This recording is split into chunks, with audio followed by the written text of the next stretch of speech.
આજે તારીખ 31/1/2024ના રોજ અનુસૂચિત જાતિ સમાજના સામાજિક આગેવાનો ફરિયાદી ડીડી સોલંકી તેમજ લખનભાઈ ધુવા, કેશજીભાઈ મછોયા, અશોકભાઈ રાઠોડ અને સુરેશભાઈ કાટેચાની આગેવાનીમાં રાપર પોલીસ સ્ટેશનમાં વજુભાઈ વાળા વિરુદ્ધ પોલીસ ફરિયાદ આપેલી હતી। ડીવાયએસપી સાગર સાબડા સહિતના મોટી સંખ્યામાં પોલીસ અધિકારીઓ કર્મચારીઓ હાજર રહ્યા હતા અને અલ્ટિમેટ આપ્યું હતું। જો તારીખ 1 માર્ચ 2024 સુધી પોલીસ ફરિયાદ અથવા યોગ્ય લેખિત જવાબ આપવામાં નહીં આવે તો ગાંધીધામ એસપી કચેરી ખાતે સમગ્ર અનુસૂચિત જાતિ બહુજન સમાજના સામાજિક રાજકીય આગેવાનો સંગઠનો ભીમ સૈનિકો હજારોની સંખ્યામાં તારીખ 1/3/2024ના રોજ ધરણા કરશે। Rathod Dharamsinh, TV18 news. Rapar police સ્ટેશને સમસ્ત અનુસૂચિત જાતિના સામાજિક આગેવાનો સંગઠનો અને સમાજના લોકો મોટી સંખ્યામાં ભેગા થઈને જે ભાજપના નેતા અને પૂર્વ રાજ્યપાલ વજુભાઈ વાળા છે, જેને 2022ની ચૂંટણીમાં રાપરમાં જાહેર સભામાં સમસ્ત અનુસૂચિત જાતિ સમાજનું જાહેરમાં અપમાન કરેલું હતું, જેનો એવિડન્સ વિડીયો પુરાવો છે। એ બાબતે રાજકોટમાં પણ ફરિયાદો આપી હતી। ત્યારે રાજકોટ પોલીસનું એવું કહેવાનું હતું કે ભાઈ કચ્છનો બનાવ છે, રાપર પોલીસ સ્ટેશનના વિસ્તારનો, તમે ત્યાં ફરિયાદ આપો। ત્યાંથી ફરિયાદ ટ્રાન્સફર થઈ। ત્યારે અહીંયા પણ આવ્યા હતા રજૂઆત કરવા આજથી 10 મહિના પહેલાં, બરાબર। ત્યારે પણ અમે અહીં કરી હતી, ત્યારે અમારે અટકાયત કરી હતી અને ગોળ ગોળ જવાબ આપ્યા હતા કે તપાસ ચાલુ છે।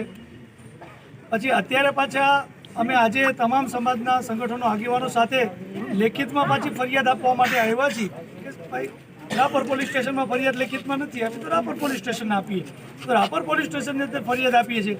આજે પણ ડીવાયએસપીનો ઘણા બધા પીઆઈને મોટી સંખ્યામાં પોલીસ કાફલો અમારી કરતાં પણ ડબલ સંખ્યામાં આવ્યા છે અને એમને એવો જવાબ આપ્યો છે કે ભાઈ તપાસ ચાલુ છે। મને તો જ્યાં સુધી મારા સામાજિક જીવનનો જે કાંઈ ઇતિહાસ મને ખબર છે કે 1.5 વર્ષ, સવા વર્ષ સુધી કોઈ તપાસ પોલીસ ચાલતી નથી। આ પહેલો દાખલો એવો છે કે 1.5 વર્ષથી તપાસ ચાલુ છે। હજી અમને 1 મહિનાનો સમાજના આગેવાને એવું નક્કી કરી છે કે ભાઈ 1 મહિનાનો હજી ટાઈમ આપીએ છીએ। 1 મહિનાની અંદર કાં પોલીસ FIR દાખલ કરે કાં પોલીસ અમને લેખિતમાં જવાબ આપે કે આ બનાવમાં ફરિયાદ દાખલ થઈ શકે નથી, એના કારણો લેખિતમાં જણાવે। એટલે ધણી માતંગ સાહેબની જે જન્મ જયંતિ છે 29 ફેબ્રુઆરી, ત્યારે ધામધૂમથી ઉજવવાના છે, અમે પણ હાજર રહેવાના છે, તો ત્યારે ઉજવીએ। અને 1 માર્ચે મોટી સંખ્યામાં ગાંધીધામ એસપીને આપણે જવાબ લેવા જવાનો છે કે અમને FIRની કોપી આપો કે લેખિતમાં જવાબ આપો। તો કચ્છ જિલ્લાના તમામ અનુસૂચિત જાતિના ખમીરવંતી સમાજને કહેવા માગું છું અને આખા ગુજરાતના સમાજની અનુસૂચિત જાતિના સમાજના સંગઠનો, રાજકીય આગેવાનોને તમામને કહેવા માગું છું, આ તમામ સમાજના આગેવાનો વતી, કે આ કોઈ ડીડી સોલંકી કે લખનભાઈ ધુવાની આગેવાનોની લડાઈ નથી। આખા સમાજનું અપમાન કર્યું છે, તો જે અનુસૂચિત જાતિનો છે, બરાબર, જે આ સમાજનો છે અને જેને અપમાન થયું હોય, જે સ્વાભિમાની વ્યક્તિ છે, એ તમામ લોકો કાયદામાં દાયરામાં રહીને 1 માર્ચે ગાંધીધામ એસપી કચેરી ખાતે ભેગું થવાનું છે। જે આ સમાજનો જન્મ્યો હોય, પોતાને મૂળ નિવાસી બહુજન સમાજનો કહેતો હોય, જે બાબા સાહેબનો વંશજ હોય, જે સંવિધાનનો વારસદાર હોય, એ તમામ લોકોને, અન્ય સમાજના લોકો જે સંવિધાનને માનતા હોય અને અમારી લડાઈ જે સાચી માનતા હોય, આ કોઈ પોલિટિકલ લડાઈ નથી, કોઈ નેતા બનવાની લડાઈ નથી, આ સ્વાભિમાનની લડાઈ છે।